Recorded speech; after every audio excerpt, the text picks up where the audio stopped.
नमस्ते बच्चों, कैसे हैं आप लोग? आप लोग ठीक होंगे।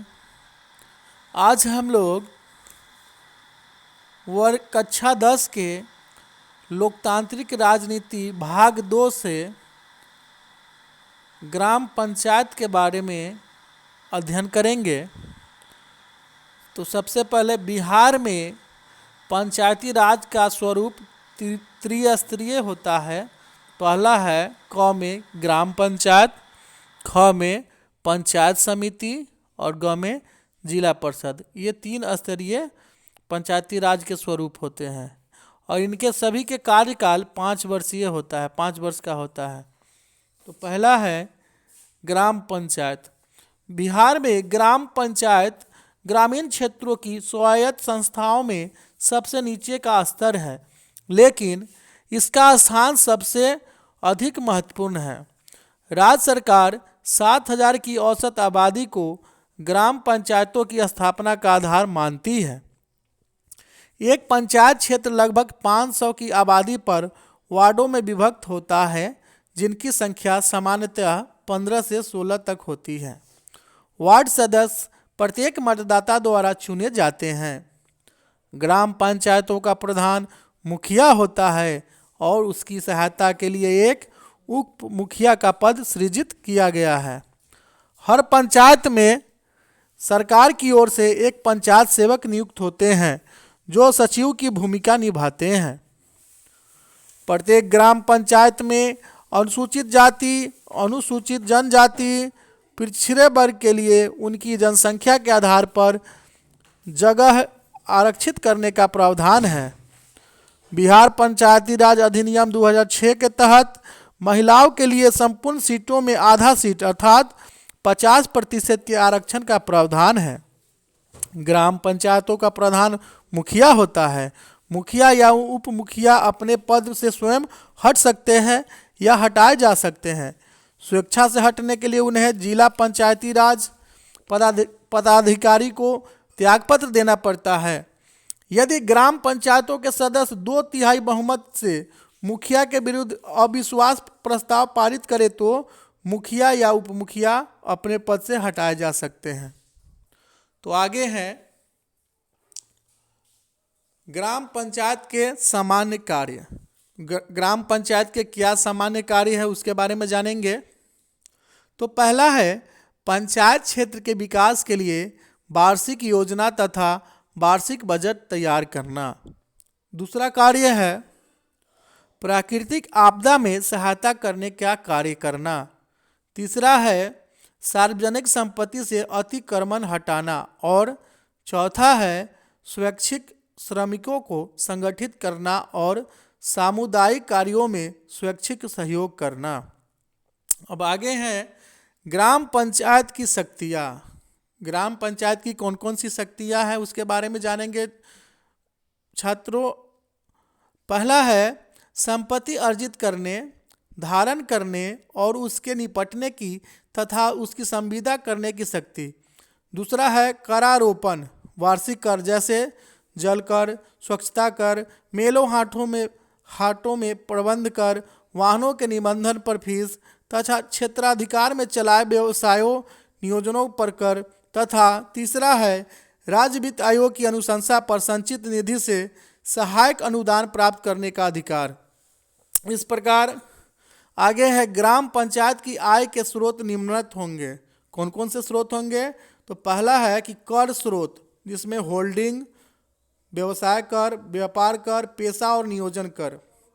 दूसरा है फीस और रेंट, वाहनों का निबंधन, तीर्थ स्थानों, हाटों और मेलों, जलापूर्ति, गलियों और अन्य स्थानों पर प्रकाश, शौचालय और मूत्रालय, यहाँ से फीस और रेंट मिलेंगे।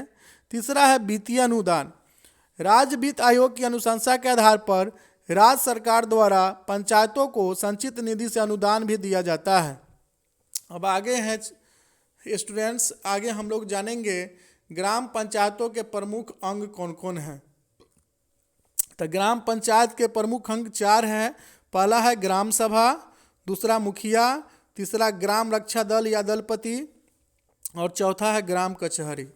हम लोग ग्राम सभा के बारे में जानते हैं। ग्राम सभा यह पंचायत की व्यवस्थापिका सभा है। ग्राम पंचायत क्षेत्र में रहने वाले सभी वयस्क स्त्री पुरुष जो 18 वर्ष से अधिक उम्र के हैं ग्राम सभा के सदस्य होंगे। ग्राम सभा की बैठक वर्ष भर में कम से कम 4 बार होगी। मुखिया ग्राम सभा की बैठक बुलाएगा और इसकी अध्यक्षता करेगा।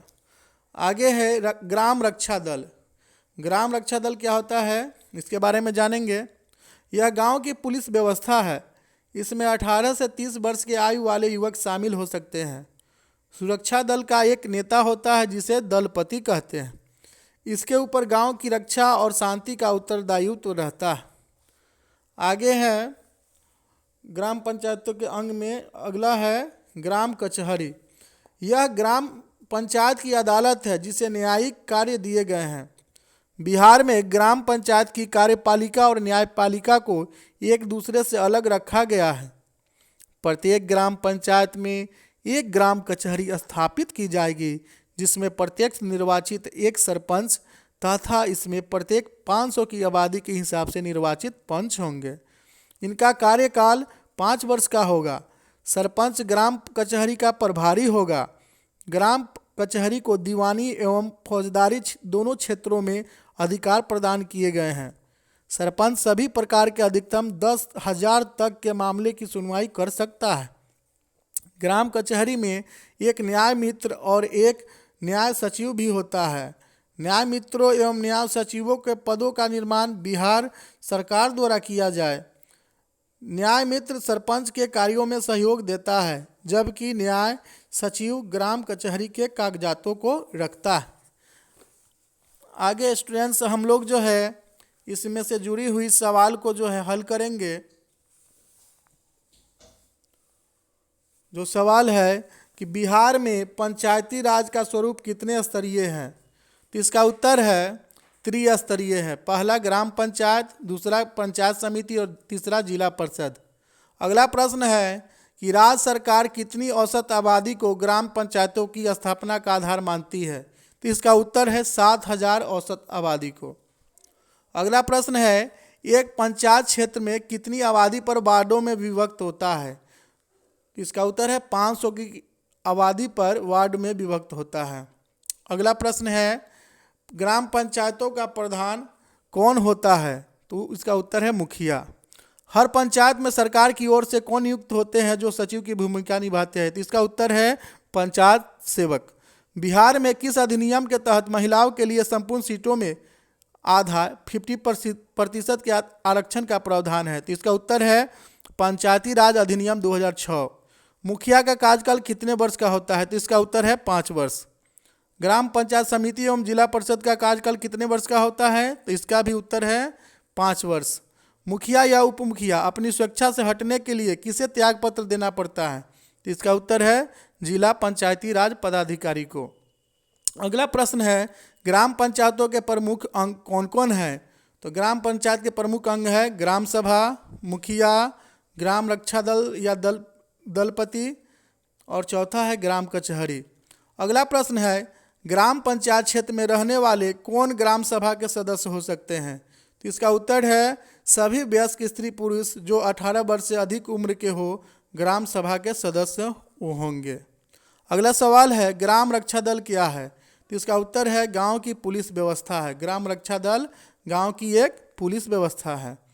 अगला प्रश्न है सुरक्षा दल का एक नेता होता है उसे क्या कहते हैं, तो उसका उत्तर है सुरक्षा दल का एक नेता होता है उसे हम दलपति कहते हैं। इस प्रकार स्टूडेंट्स हम लोग जो है आज ग्राम पंचायत के कार्य, ग्राम पंचायत की शक्तियाँ, ग्राम पंचायतों के मुख्य अंग के बारे में जाना। मुझे आशा और पूर्ण विश्वास है कि आप लोग भली भांति आज के अध्ययन से आपको शिक्षा प्रदान हुई होगी, आपको शिक्षा मिली होगी, आप इस वीडियो से लाभान्वित होंगे, मुझे आशा और पूर्ण विश्वास है। और आगे इसी प्रकार के वीडियो आप तक पहुंचेंगी, जिसके लिए आप मेरे वीडियो को लाइक करें, सब्सक्राइब करें और अपने दोस्तों को भी शेयर करें। धन्यवाद।